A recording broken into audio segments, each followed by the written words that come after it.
Alrighty, so all the games from the opening day of the 2022 MLS regular season is finished. Well, it's actually been finished a couple of hours ago because, I got back home at 7:30 from the game between the Quakes and the New York Redbulls, and during that time I still had to kind of write down the boards, which, as I said before, it actually takes longer than you think it is, and I do have to watch one last highlights, which is that game between the Revs versus the Portland Timbers that I wasn't able to watch because, for whatever reason, on the way back on the train, I just could not be able to watch it on the stream. The stream just does not load. But that being said, in terms of this opening day, well, if you're the home team, this was a good day for you because pretty much every home team except one got at least a draw or a win in that game. And ironically, the only home team that did not win that day is the team that I went to see today. I mean, I guess that's how life works, and that's probably the most classic Quakes moment where,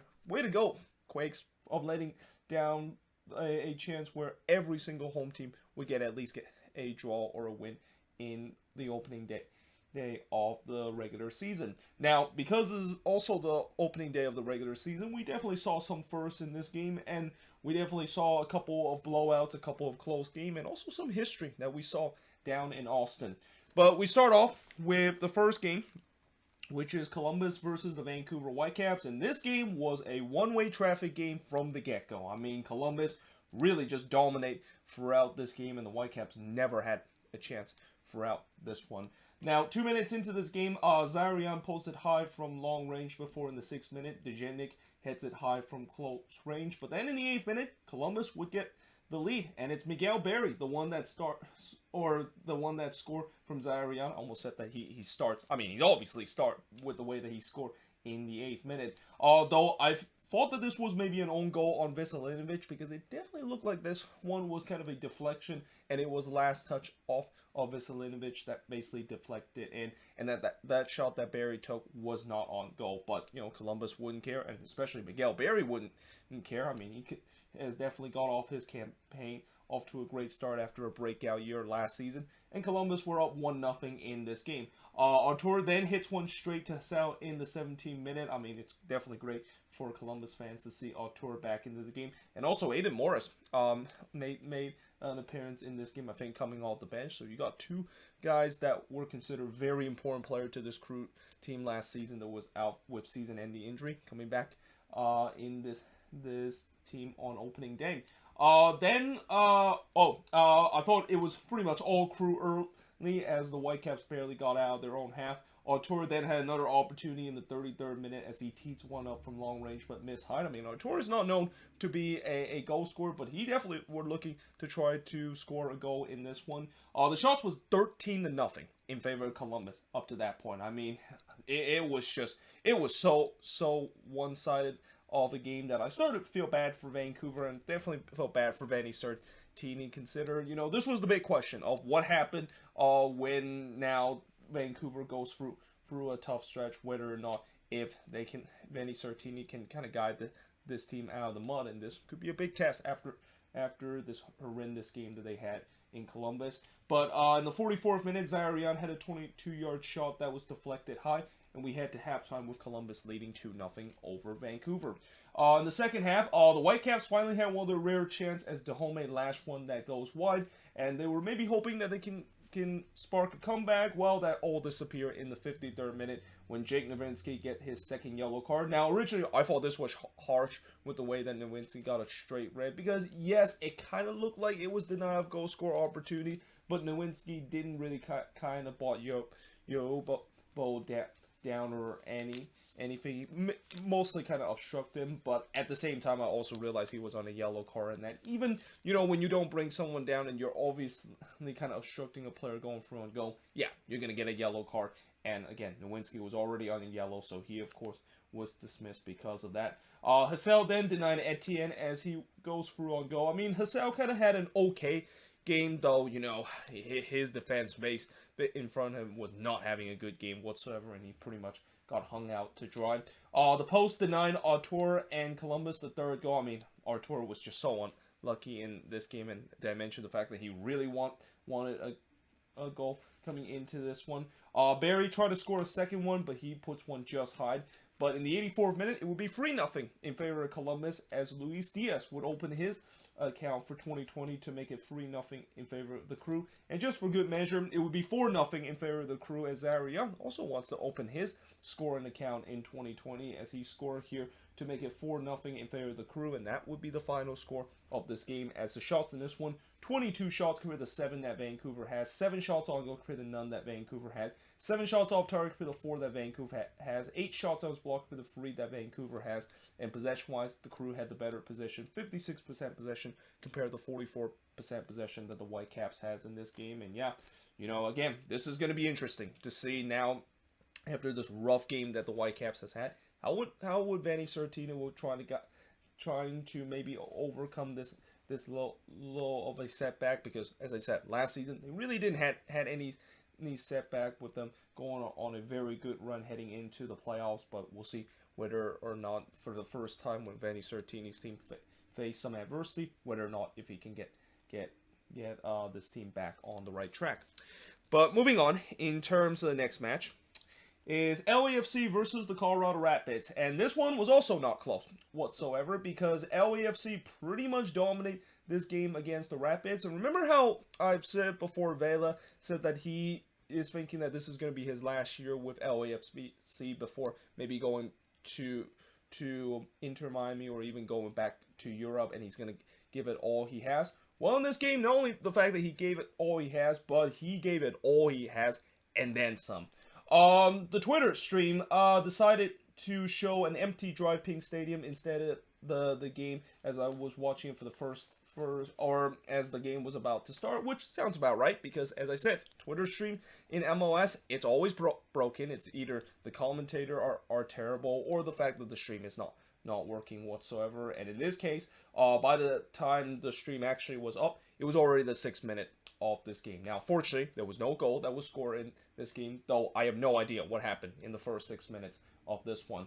Estevez then drive one that sails wide in the 8th minute. Little did we know that was actually the only shot that Colorado would had for a very long time, because Yarbrough then denied Vela from close range in the 13th minute. It was all LAFC early with the possession. Rodriguez hits one straight to Yarbrough in the 24th minute before a penalty was given to LAFC after Abubakar clearly handballed it into the box, which Vela was able to score on the penalty to give LAFC a 1-0 lead. And then it would be 2-0 in favor of LAFC as Vela would score his second goal from Cifuentes. Now, there was a hint that whether or not if that was offside, and I think it would have been very hard to overturn because the camera angle that I saw, yeah, it was very difficult to judge whether or not if Vela was onside or not. I mean, maybe he was offside, there was a better angle, but from that angle, it was always going to be difficult to overturn it. So the goal stand, LAFC were up 2-0. Acosta trying to make it 3-0 and trying to score on his debut, but he puts it over the bar. Oh, also, Acosta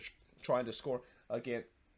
It's his old team here, but he puts that one high from long range. And another thing that I think wasn't really a big talking point coming into this game is the battle between Kellen Acosta and Marc-Anthony Kaye. And, you know, I didn't really watch that battle too much, but I think it's safely say Acosta definitely had a better game compared to Marc-Anthony Kaye, because, you know, both of these guys was kind of traded to different teams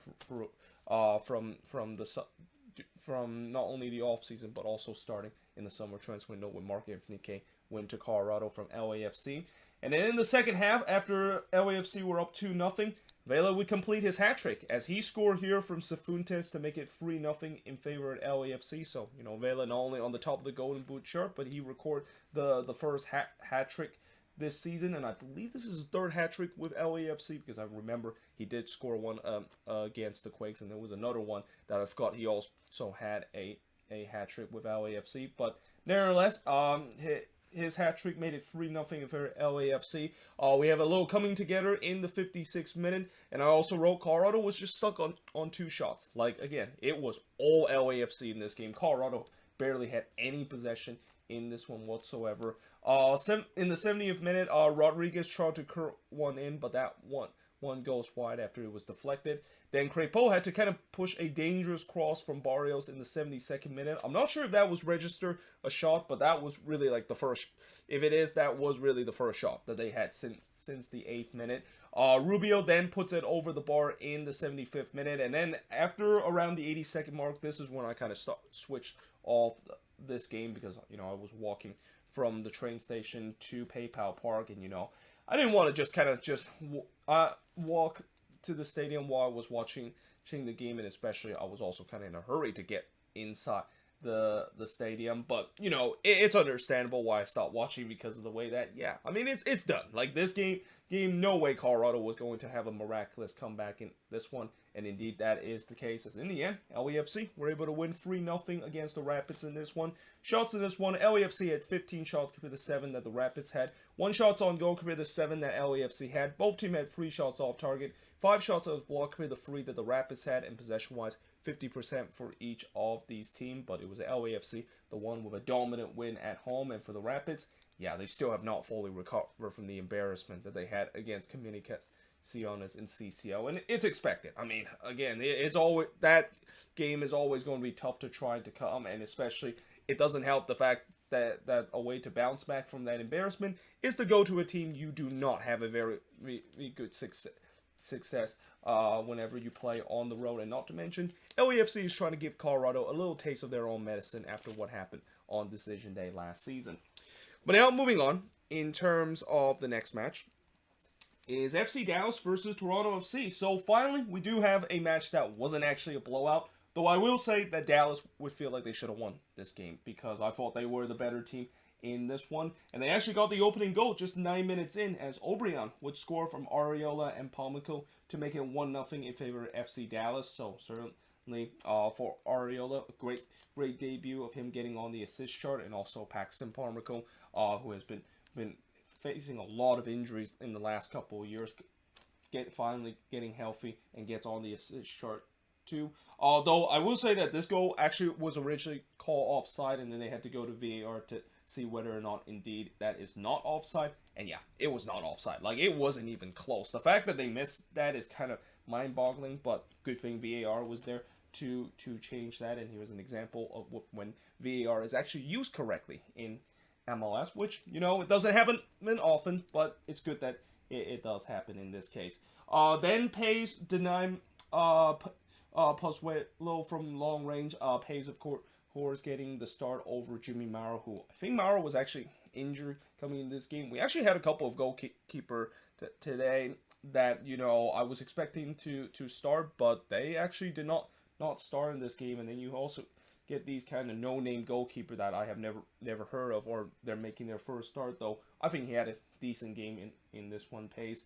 Then in the 24th minute, Bono tipped Cervini a shot that took a deflection before Arriola pushed it just wide from 20 yards out in the 27th minute. And Dallas was definitely pushing to try to get that second goal, and they thought they got the second in the 29th minute when Jesus Ferreira thought that he opened his account for 2022, but the goal was disallowed for offside by VAR. So this is a classic example of VAR taken, VAR given, VAR taken away. And again, that was the right call because it was pretty clear that Ferreira was just in an offside position. So the game remains at 1-0. Obrian did try to make it get 2-0 and score his second goal, but he hits one straight to not Hedges, but actually to Bono. There, I don't know why I wrote Hedges there. I kind of got confused. You can't hit a strike into your player unless if your own player kind of blocks in the way, and in this case Hedges did not actually block in the way in terms of this. But in the 45th minute, Toronto actually got the equalizer, and it's Osorio that scored from Jimenez and Schaffelberg to tie the game up at 1 apiece. No doubt it was kind of against the run of play because I thought Dallas was by far the better team up to that point. And that also has to be a backbreaker if you're Dallas, consider it. You play so well in the first half, and you gave up a goal late in the first half to half tied up at 1 apiece. So we go to the second half, and in the second half, Cervania trying to retake the lead for Dallas, but he hits one straight to Bono. Hedges tried to toe poke it in the back post, but he missed that one wide. There was no doubt that Dallas was really pressing to try to get that lead back. Though Pozuelo curls one just wide from 19 yards out, and I also just realized I keep spelling Pozuelo name wrong. I forgot the O every time I did that, and I did it somewhere here too. Yeah, here. Again, when you rush to try to put notes on the board, this of course does happen more time or not. But yeah, as I said, Pozuelo curl one just wide from 19 yards out. And then there was another VAR call. This time it was actually one that overturned a TFC PK, as it deemed that Martinez just got the ball before bringing down Pozuelo. Now this one is a bit more questionable one, because yes, you know, it seems like Martinez did get the ball, but I feel like he actually brought down Pozuelo before you get to the ball, because it's very important that just because you got the ball, it doesn't mean every time you did not commit a foul in the box. Like anytime, I think the rule is when you basically brought down a player or made a challenge before you get to the ball, then yeah, obviously it's going to be a foul, and I thought that was the case in that situation.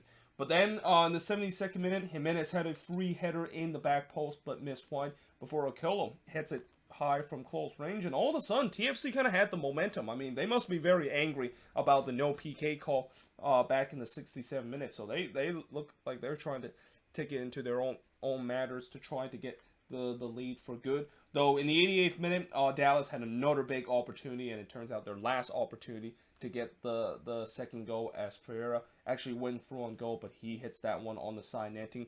You know he's definitely going to be thinking about that tonight and want that one back, because in the end, it ends in a 1-1 draw in this game, as the shots in this one, 13 shots compared to 8 that TFC had, 3 shots on goal compared to 1 that Toronto has, 5 shots off target compared to 8 that Dallas had. Both teams had 2 shots that was blocked, and possession-wise, Toronto actually had the better possession, 56% possession compared to 44% possession that Dallas has in this game, but there's no doubt that I think Dallas had more of the opportunity, and again, they'll be very frustrated that they drop points in this game. I mean, anytime when you drop points at home, it is definitely disappointing, but when you draw points at home when you're the better team, yeah, that can be a little bit more frustrating too. But now moving on in terms of the next match, and now talk about the other Texas team, which is Austin FC. And you notice I'm wearing the Verde again, and honestly I always love to wear the Verde in a review, but it's for a good reason, because Austin make some history in this game. Not only the fact that they scored the most goal ever in their franchise history in a single game, but they become the first team to score five goals and had the biggest goal margin on opening day in MLS history, which is kind of shocking considering, you know, throughout the 27 season in MLS, I would assume there would be a game that would be just as lopsided as this one we saw. Though, actually, I don't think lopsided is a correct definition to this game, because unlike these two blowouts that I talk about, this game, even though the scoreline says it's a blowout, it actually kind of wasn't, with the way that, you know, Cincinnati, I know there are going to be people saying, oh, here we go again, we're ready to have another wooden spoon year, but I feel like they actually had a lot of chances in this game, and that it's just their finishing in this game was just so poor, and a combination of the fact that their defense is pretty much still the same defense as last season, which was the worst in the league, is kind of the reason why this game the scoreline is that lopsided at the end of the 90th minute. Though in the second minute into this game, Austin get off to a perfect start to the season, and it's Cecilio Dominguez scoring for Komanich to give Austin a 1-0 lead. Dominguez had a great game in this one and definitely made me proud, because I did say in my season preview with Austin that he's going to be a comeback player of the year for this team, and he's definitely showing early in the season, getting his first goal and first of what would be a brace that he get at the end of tonight. Though on the other end, Markinich tried to toe poke it in but missed wide in the 5th minute before Dominguez almost scored his second goal of the season, but he missed wide from close range. But Austin would eventually double their lead, and it's actually Alex Ring, the one that doubles their lead from Lima to give Austin a 2-0 lead. Not a great moment that was for Alec Khan, and by the way, for Alec Khan, this was a nightmare debut for him. Probably one of the worst debut I've seen a player has, especially a goalkeeper has, for their new team, because there was at one point where Austin had 5 shots on goal. All 5 of them, of course, went into the back of the net, and some of those saves or some of those shots you would expect a goalkeeper made, and this was kind of an example of one, though this was more like kind of Alec conscious. For whatever reason, he kind of got caught flat-footed, and it's not because of the fact that it took a deflection. I mean, in fact, Ring, when he shot this one, he barely touched it. Like, I think it kind of grazed his shin guards a little bit when he strikes this one, but Alec Khan just kind of lost his footing and just kind of completely got caught flat-footed in a situation where I don't think a goalkeeper should get caught flat-footed in that situation. And because of that, that kind of went over his head and into the back of the net. And again, that's the one that I definitely think he would love to have back, an example of what happened when a goalkeeper doesn't have good footwork in terms of trying to make a save.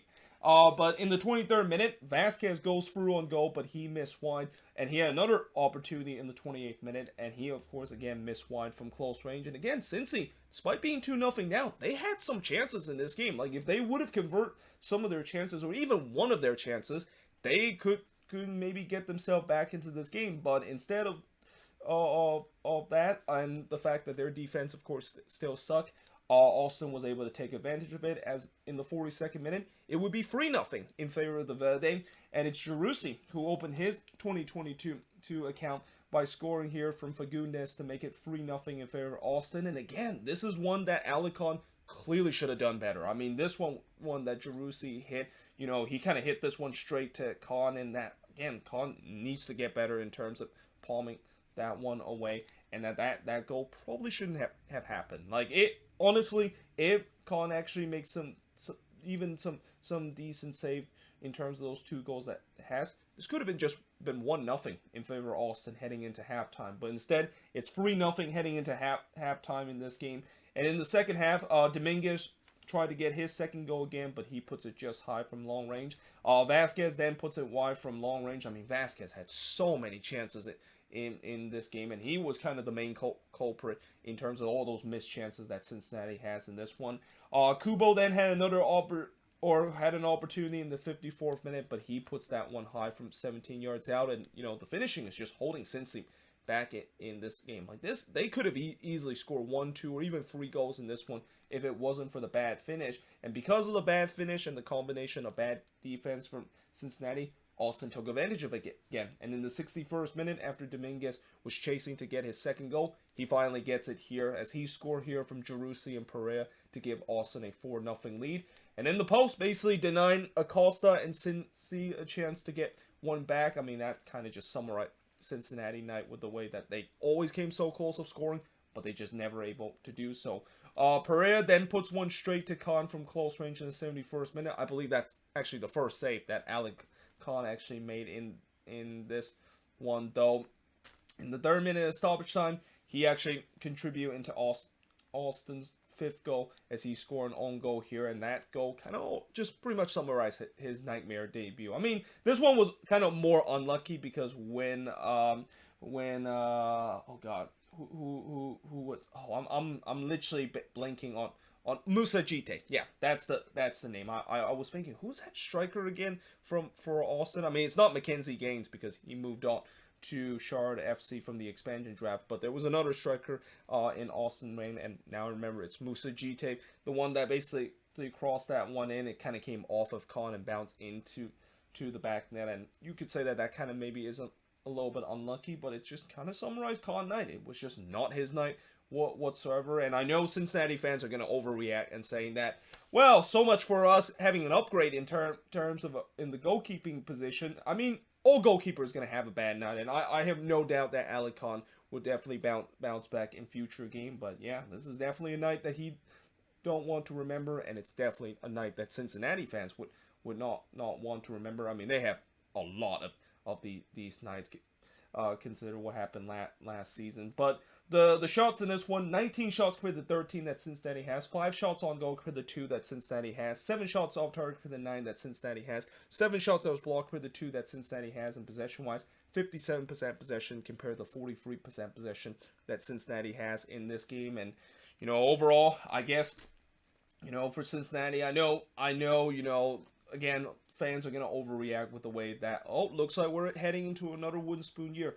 I do think that this team is not going to reach that mark. I mean, I did see some promise in in this game. And again, if their finish was just a little bit better, they could have matched Austin in this one. And also, for Austin FC, I know Austin will be happy that they, of course, got an emphatic victory. But you got to remember, first, this is FC Cincinnati. And two, you know how I talked about that defense in the season preview and how I'm kind of concerned for this team heading into this season?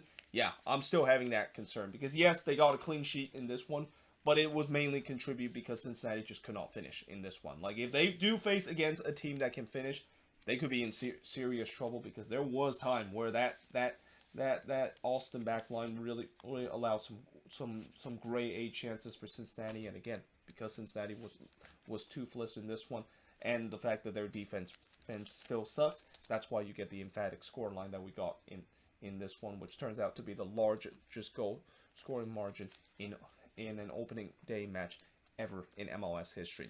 But that being said, I am now going to switch boards and look at the last 4 games that happened on opening day of the 2022 MLS regular season. But yeah, moving on, in terms of the next match, is one of the more anticipated match of this weekend's, because, I've said before that this is Charlotte's first ever game in their MLS franchise history. And I did also say that they were probably maybe in for a rude awakening against DC United, and indeed that of course was the case, but not for the reason because of the scoreline. And I think this is a classic example of a game that the scoreline definitely did not tell the story of this game. And what's the rude awakening that Charlotte basically were introduced was pretty much the soccer gods was against them in this one. I mean, I think maybe what Miguel Angel Ramirez says, the fact that he was being very transparent and saying that we're screwed, it might have angered the MLS gods, because, boy, the MLS gods was just so against Charlotte in this game, and that I couldn't think of an expansion team had such an unlucky game for their first ever game than what I've saw in Charlotte in this one, because literally the 3 goals that DC, of course, was scored was on a penalty on a questionable handball, and then the 2 other goals that they would score was off of the deflection on a Charlotte player. But early on in this game and in the first half, there actually was almost a red card that happened in the opening couple of minutes of this game. But the ref deemed that Ortiz basically handballed this one before Birnbaum brought him down. Actually, both of these players kind of handballed this one, though I think it was Ortiz, the one that kind of handballed before Birnbaum also kind of handballed it and then bring Ortiz down. Because if that, of course, is not the case, then yeah, Steven Birnbaum would get a straight red with the way that was clearly a denied goal score opportunity. Though, again, I thought Charlotte early on, they kind of looked good. I mean, they didn't look like they were screwed, and the fact that, they were kind of out of place in this league. And they thought they made history in the 20th minute when T. Ortiz scores what looked like was the first goal in Charlotte FC history. But as I said before, Charlotte FC, they were just snake bit in this game by the MLS god, because the goal was chopped off because of offside. Though again, this was actually the right call with the way that it was close, but unfortunately it was offside. And this is kind of almost an example of not only welcome to MLS, Charlotte, but welcome to MLS, and get ready to have these kind of experience where you thought you score a big goal in your franchise history only to have VAR deny it. Now, in the 28th minute, Kalina did deny Naha from long range. Before, in the 34th minute, this is where we had some controversy when a penalty kick was given to DC after Mora handballed that one in the box. And I gotta say, that was kind of harsh in my opinion, with the way that, yes, he kind of, when he blocks that one, it did kind of hit like right around here in the hand, and I guess maybe because he was moving toward the ball, maybe that one could have been a handball. But I've seen before that of course was not called a handball, and especially from what I saw earlier in that match between Man City versus Everton, and late in that game, of how there was clearly a handball on one of the Man City defender. I think it was Rodri, the one that handballed it, and the fact that the referee going to VAR and did not call that a handball, like that, I feel like that was more of a handball than what we saw in this situation. Though again, they're 2 separate leagues, and we know in the Prem that there are some bad calls used by the use of VAR, and it seems like that kind of maybe at times is the case too. Though this one they actually didn't. I don't know if this one actually go to VAR. Actually, it did. This one didn't go go to VAR. They actually called it a penalty in the box, which Estrada was able to put that one away in the 36th minute to give DC United a 1-0 lead. Though 7 minutes later, it was Charlotte's turn to had a shout for a penalty as they feel like Kamara handball this one, and he did. I mean, this was clearly a handball on Ola Kamara, and I think he even realized that he basically handballed this one. And again, I just feel like, if the Mora handball is called a penalty, I feel like this should be a penalty too, and that, you want to have consistency in this league and some of these games, and this is just a great example of what happened when you don't see consistency. And that, again, I feel bad for Charlotte with the way that they just been absolutely hammered by VAR, and also so bad refereeing play early in this game. Although they were in for some worse luck too, because after Fuchs hits this one high from 10 yards out, DC would take a 2-0 lead, and it's Estrada, the ones that give DC a 2-0 lead. So a great debut for the new number 9 Michael Estrada. Though this was definitely deflected off of Fuchs' back, and that this is not the first time we'll see a deflection goal that came off of Fuchs that goes into the back net in this game. But we head to halftime 2-0 in favor of DC, despite I thought Charlotte played well, and that some very unlucky situation is the reason why they're now down 2-0. And I also thought that at that point, I didn't think Charlotte has any chance to come back into this game, but it's not about it. What this game is all about is for them to kind of get their first experience in an MLS game, albeit in a not good way, and a rude awakening way with all those bad luck that they got, but also with the way that they want to make some history of scoring that first ever goal in their franchise history. In the 47th minute, Yao puts it over the bar from the half volley. Though again, I thought Charlotte started the second half the better side, and this is when they really started to create some chances to push for what would be their first ever goal in their franchise history. Hamid denied former DC United striker Reina from the near post before he would deny Fuchs on the header. Then Reina hits it straight to Hamid. I thought Jordi Reina had a good game in this one, and you can tell he really wanted to score against his former team in this one. But then in the 63rd minute, another bad luck happened, and this time Fuchs, of course, again, he was part of an unlucky deflection that goes into the back of the net, and this time, he basically deflected this one into his own net to give DC a 3-0 lead up to that point. And then to make the bad luck continue for Charlotte in the 69th minute, Jordi Reina, again, I really thought that he was going to be the man that scored the first goal for Charlotte FC history, but the post denies him there in this instant. And again, at this point, I thought Charlotte was really playing for their first ever MLS goal, but they're also just praying to the MLS God, or begging to the MLS God to show them some mercy of actually giving them their first ever goal in MLS history. Though it wasn't going to be meant to be, because after Hamid was able to deny Adam Almer in the 90th minute, DC was able to walk away with a 3-0 victory in this one. As the shots in this one, 11 shots apiece for both of these teams, 4 shots on goal for the 5 that Charlotte has. Both teams had 4 shots off target, 3 shots that was blocked with the 2 that Charlotte has, and possession-wise, 47% possession compared to 53% possession that Charlotte has in this game. And what a brutal way for Charlotte to start their life in MLS. And I also feel like as much as I know I have made a lot of those kind of calm, or those kind of saying, and especially using that meme that they are indeed screwed, they're actually no. I think, and this is just one of those days, I think, for Charlotte that unlucky circumstances kind of was against them, because they play well in this one, and they could have easily had a goal, or maybe even win this game if they were a little bit more clinical in terms of their finishing, and also the post didn't kind of get in the way. And then of course the VAR call kind of disallowed their first goal. But nevertheless, things are definitely looking positive, though again, it's just one game, and we'll see as the season goes along, where we've seen this movie before, where an expansion team had a decent first game, even though the result doesn't show. And it turns out they kind of start to continue to struggle and really kind of look like an expansion team, or in the case of FC Cincinnati, just kind of suck for the entire season. But now, moving on in terms of the next match, and talk about expansion team. For Inter Miami, I talked about this season how they're kind of almost like they are in an expansion season because of all the changes that made. But the same can goes with the Chicago Fire too, though I think the Fire is kind of a less case because they do still have some of the players from last season, and most of the core that they blow up was more on the attacking end.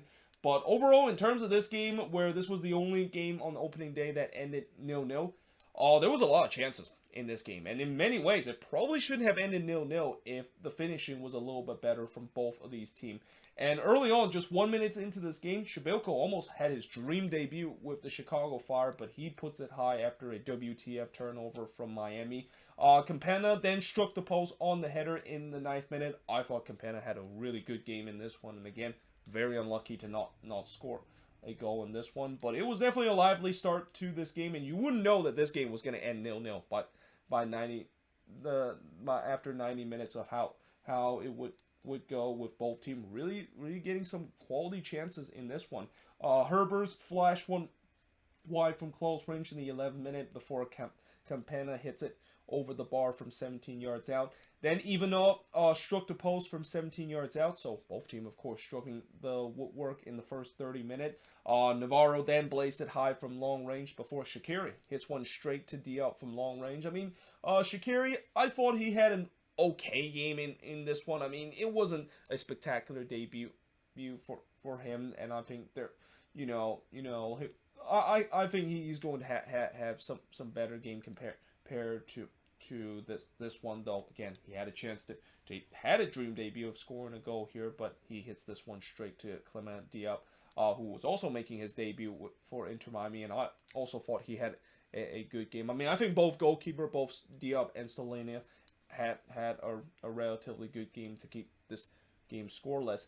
But in the 36th minute, Allen puts it wide from close range before on the other end, Jimenez puts it wide from 19 yards out. Then Diop had to deny Ivanov as he went through on goal in the first minute of stoppage time, and we head to halftime scoreless between both of these teams. Now in the second half, Diop had to make another save, but this one was even a better one because he absolutely robbed Shibilko, who, yeah, Union fans basically warn Fire fans that, yeah, Shibilko does have that tendency of missing some easy chances, and this was an example of it. Like, this is a very classic Shibilko miss where it was a sitter where he could easily puts it into the back of the net, and 4 out of 10 times Shibilko will puts it, but 6 out of 10 times he won't finish it, and this was the 6 out of 10 time that he just missed a big opportunity to give the Fire a 1-0 lead. And then there was a penalty that was given to Inter Miami, but then VAR had to look to see whether or not indeed Yedlin actually dived in the box, and he did. I mean, it was pretty obvious that he dived in the box, and rightfully so. After not only they disallowed the penalty for Inter Miami, but they also gave Yedlin a yellow card, and I have a feeling DeAndre Yedlin is going to get a word from the disciplinary committee that he's gonna maybe get a warning or even a fine for simulation because of that play.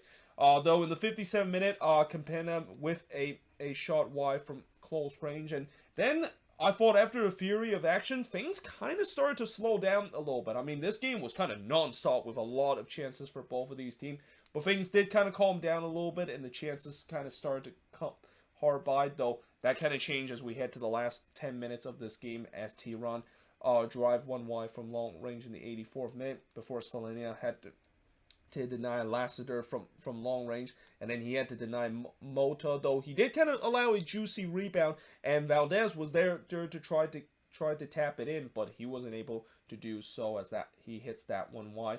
And then Lassiter missed wide from a long range effort in the 89th minute as Miami was looking to try to get a winning goal, but they couldn't, as this game ended scoreless in this one despite the numerous chances in this one, and that both teams actually combined 33 shots in this one, with Miami having 17 shots compared to 16 that the Fire has. Both teams had 3 shots on goal, I believe 9 shots off target for both of these teams. Miami has 5 shots that was blocked with the 4 that the Fire has, and the Fire had the better of the possession, 60% possession compared to 40% possession in this game, and both teams will be definitely left scratching their head after this game of how in the world did they at least not score 1 goal in this one with the amount of chances that they were given.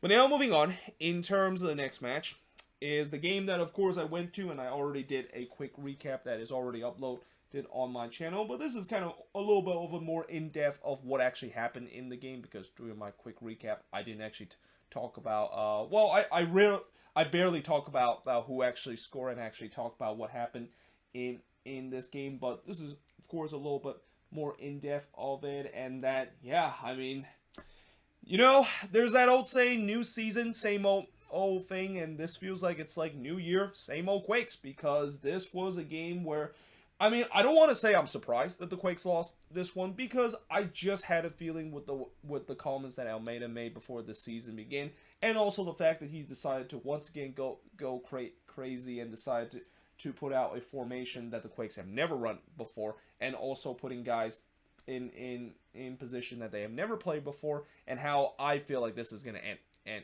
end badly. And even though the Quakes did get some good results in the preseason, remember, a lot of those teams are in the USL. We know that when you do play against an MLS team, especially in a competitive game, yeah, you don't have that competition that you had in preseason. And yeah, the Quakes basically found out big way in this one. Now, the first shots of the game came in the 12th minute as Klamala skies it into the stands. Then Cornell had to deny Espinoza from close range, and I even wrote, this 3-4-2-1 formation just looked weird. Like, I was standing near the nosebleed section so I can like see all pretty much everything, and I just felt that it was weird looking at this formation, and especially was weird with so many players just kind of playing out of position. I mean, I talked about Jackson Yu playing as a center back and as the captain, even though he clearly is not a center back. But there was time where they put K Cow as a left wing back, and that is just insane. The fact that Almeida decided to put Cow in a left wing back, because he's clearly not a left wing back. And there's even times where I thought Chose Thieves was playing as a left wing back, even though there was no way that he was a left wing back too. But you get what I mean, of the fact that there was so many guys that was playing out of position, and it just feels like this was never going to work out. And in the 15th minute, Nealis did have a free header, but he hits this one straight to Mark Sikowski. By the way, I should have put the first name initial there, because we have now two Nealis in for the Redbulls. You got Sean Nealis and Dylan Nealis, but I believe this is Sean Nealis, because I don't think Dylan Nealis started in this one. I might be wrong though. Though I did kind of write very suspect defense from the Quakes, and that suspect defense took an even bigger hit because Nathan had to be stretchered off and had to be subbed out for Maria. And again, as I said in the quick recap, I am praying that it's not going to be a long-term injury, because if it is a long-term injury, oh boy, get ready for a Quakes team that could potentially concede 70+ goals this season. And especially with the way that the defense I've saw from the Quakes this season, this looks like a team that is trying to rival FC Cincinnati in terms of the most goal conceded in a single season. And it's also going to be interesting to see that battle with who can suck the most in terms of defense. And not to mention, the Quakes are going to be playing against Cincinnati this season, and that September matchup when both of these teams are going to be like near the wooden spoon spot. Oh, that's going to be a very intriguing match, and I'm just ready for that game to be maybe like 5-4 because of how excited it's going to be with just no defense whatsoever, and it's all attack whatsoever. But in the 22nd minute, Fernandez, I thought he should have scored, but he missed an absolute sitter from 10 yards out. He wasn't the only Red Bulls player that missed a bunch of chances, especially in the first half. Mark Zinkowski then tipped it a long shot over the bar from, oh god, I forgot who exactly it was. I mean, I was writing the notes down while I was watching the games, and all these notes I put was the one that I wrote down, so sometimes I forgot to like put the name of the player. Though in the 37th minute, Tokens goes through on goal, but he and tried to also dink it over Mark Zinkowski, but he missed that one high. And there was no doubt the Red Bulls was pressing for an opener, and ever since Nathan went down, this Quakes backline looked completely lost. Like, they were completely overwhelmed in the midfield, and once they go into the defense, like they were just it was like traffic cone with all those free defender in that free center back kind of system in this free back formation.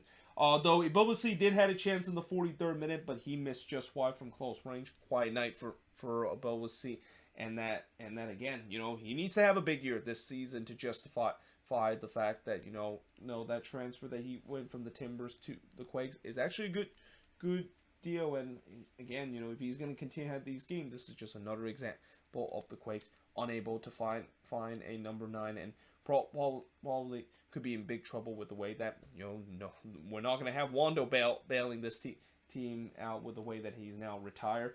Though in the 45th minute, Mark Stankowski was able to deny Morgan from the near post, and then just a couple of seconds later, Kamala finally give the Redbulls a 1-0 lead as he scored here from Morgan and Fernandez to give them a 1-0 lead. And as much as it's painful to see the Quakes give up a goal right on the stroke of halftime, it was coming. I mean, the Redbulls was pressing to try to get this opening goal, and in many ways, I feel like the Quakes were lucky the fact that they were only down 1-0 heading in halftime, because it could have been 2 or 3-0 if the Redbulls would have been more clinical in terms of their finishing. So we go to the second half after the Redbulls took a 1-0 lead. Cáceres tried to make it 2-0, but he puts it just wide from close range before Yearwood tried to chip the keeper from 40 yards out, but he missed high there. And again, not a great start in the second half for the Quakes, and I thought they were going to be in for a long game. Cal missed one badly from close range in the 59th minute, but then in the 66th minute, they got an equalizer, and it's Chofis, the one that scored from Espinoza to tie the game up for the Quakes at 1 apiece. I mean, obviously, that was maybe in some way against the run of play, and a goal or an equalizer that the Quakes probably don't deserve with the way that the Redbulls was pushing for a second goal. And, to the credit of the Redbulls, they didn't panic because, 6 minutes after the Quakes equalized, they retake the lead. And it's Omar Fernandez scoring from Amaya to give the Redbulls a 2-1 lead, though they also want to send a Christmas present to JT Marcinkowski here because, yeah, this was not a good moment for JT Marcinkowski, where Fernandez basically hits this one kind of straight to JT, and I think he kind of also thigh-hole him there as he hits this one from a tight angle, but in many ways, JT has to save that one. I mean, there's no excuse whatsoever to not save that one. And most importantly, the Quakes find themselves down once again as the Redbulls retake the lead. Though, as the time winds down, the Quakes did try to push for a late equalizer, trying to do what they did against Toronto FC back in 2019, but that was not going to be the case this time because the Redbulls pretty much put this game on ice, and it's Tom Barlow that scored from Caden Clark to make it 3-1 in favor of the Redbulls. I mean, maybe this is the beginning of something different for Tom Barlow now that he finally got because I've said last year that he was considered one of the most cursed number 9 in the league, where no matter what he's tried to do, he's just not allowed to score a goal. But in this year, it seems like it's a new year where he's actually now finally allowed to score a goal, and he of course got this one to pretty much put this game on ice and make it 3-1 in favor of the Redbulls, and that would be the final score of this game. As the shots in this one, 12 shots compared to 18 that the Redbulls had, 2 shots on goal compared to 7 that the Redbulls had, 7 shots off target compared to 3 that the Quakes had, 7 shots that was blocked compared to 4 that the Redbulls had, and possession-wise, despite the fact that the Quakes had majority of possession, 70% possession compared to 30% possession that the Redbulls had in this game. I mean, they really didn't do much with that possession whatsoever, but obviously the big story coming out of this game is how bad this defense and how this midfield was for the Quakes. And again, some of that has to do with maybe the players not familiar with the system that Almeida is running. Well, actually, majority of that is probably that, because again, I just feels like this is still suicide of what Almeida is trying to run, this free at the back system. And again, he loves to try to create some chaos throughout the game, but let's just say that I think it's pretty obvious that his chaos ball that he introduced when he came with the Quakes, yeah, teams are not going to get fooled by that. And in this game, again, they just look so disorganized, and I really hope next week when the Quakes take on Columbus, which is going to be another tough game, Almeida will just change it back and just run a normal 4-2-3-1 formation. I mean, when you look at this team, just run the 4-2-3-1. Like, that's the perfect formation. Don't be cute or just be very overthink it by running a formation that clearly doesn't work. And yeah, I hope that of course is the case. But knowing Almeida and what he says that he wants to get out of this team as soon as possible, and as I mentioned, he's going to sabotage this team any way he can.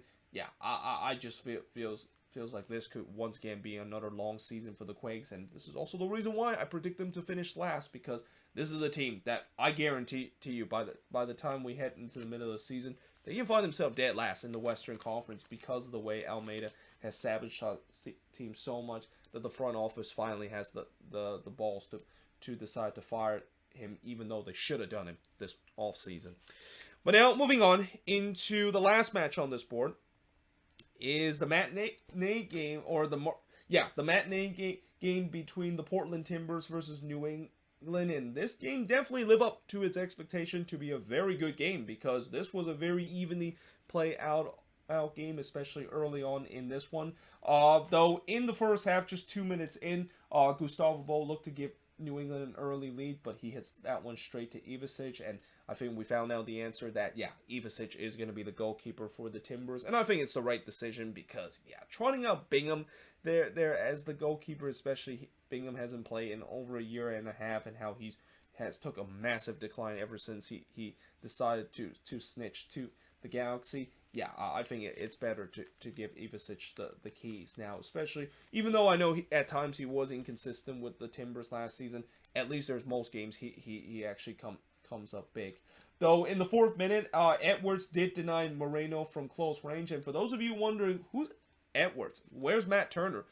Turns out Matt Turner kind of had an undisclosed knee injury, or I think, was it a knee injury or a shoulder injury? But either way, it was an injury that Matt Turner suffers. So Earl Edwards gets his first starts in this game for the New England Revolution, and I thought he played well in this one. And for a rookie goalkeeper, he definitely was not out of place with some of the big saves that he made throughout this game. And then I also kind of noticed there was kind of a domestic violence hotline next to the Timbers Army banner. Now, throughout this opening day, I've seen a lot of Ukrainian flag in terms of supporting Ukraine, in terms of them staying alive, and hopefully is an answer to maybe have a ceasefire or have a peaceful kind of talk between the whole Russia and Ukraine conflict. But this was kind of interesting, seeing kind of a domestic violence hotline, and I'm not sure if this is something that the Timbers Army did or the front office just basically said, we're putting that because this is just a reminder of the whole Andy Polo situation.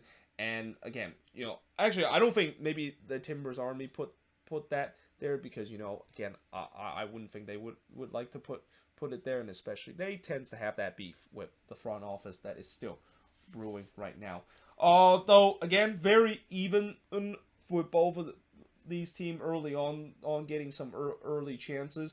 Omar Gonzalez had a chance in the 30th minute, but he hits one straight to Ivicic, before Postner had a chance from long range, but he hits that one wide. But then in the 41st minute, New England takes the lead, and it's Brendan Bye that scored from Keel to give the refs a 1-0 lead. This was a beautiful delivery from Carlos Keel, but even a better goal from Brendan Bye that just kind of put a looping header over Ivicic's head. And that gives the refs a 1-0 lead as we head into the second half.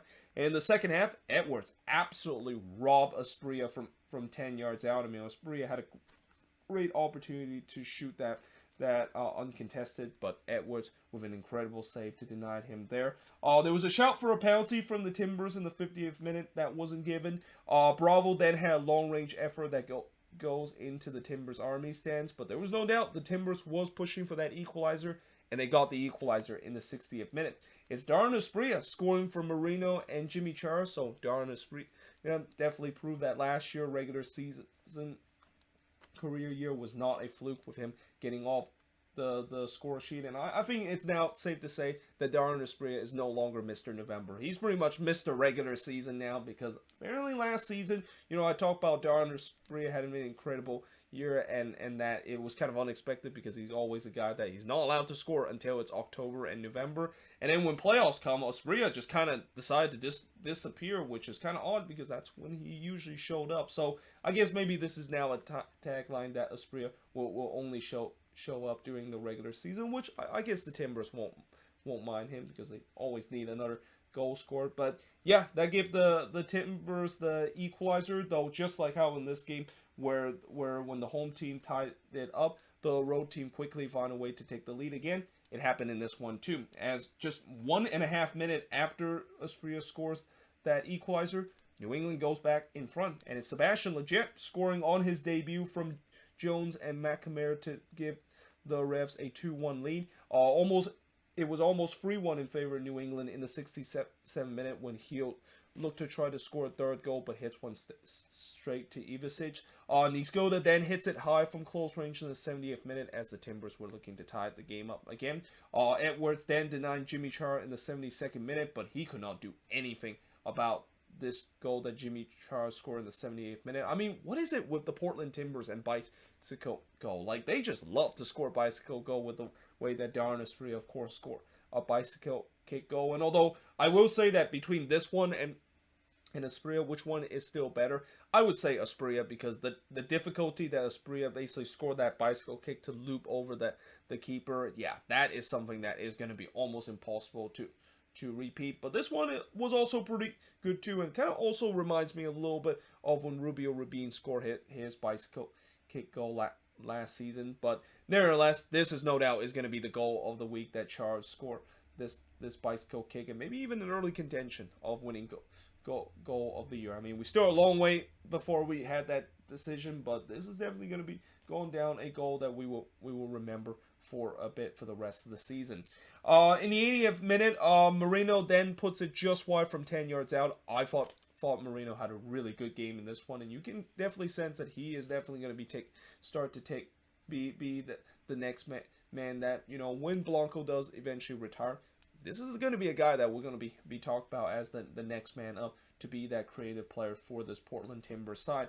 But there was no doubt that the momentum was with Portland, and Savarese kind of realized that, because this is when he decided to summon Blanco into this game. Though little did we know that it didn't really continue that momentum late into this one, as you know, as the game winds down. It looks like maybe both teams will settle for a 2-2 draw. Though in the 6 minute of stoppage time, the refs looked to steal one late, and Ivicic make sure that was not going to happen as he tips ball header high. But yeah, in the end, in probably the best game out of this opening day action, it ends in a 2-2 draw between both of these teams. Shots in this one, 17 shots compared to 16 that New England has. 5 shots on goal compared to 7 that New England has. Both teams had 6 shots off target. 6 shots out of block for the 3 that New England has. And possession-wise, 55% possession compared to 45% possession that the Refs has in this game. And if this is a little preview of maybe MLS Cup 2022, oh, I'm definitely down for it, because it was a very entertaining game between both of these teams, and you can definitely tell that both of these teams is definitely going to be an MLS Cup contender with their respectable conference coming into this season. But yeah, there we have it. That is pretty much it for the review for all of these games. Let me know in the comments below, what do you think of all 4 of these games and also the other 4 games on the other board. But until then, hope you guys enjoyed this video. If you do, make sure you guys leave a like, smash the subscribe button, and yeah, I of course will see you guys next time.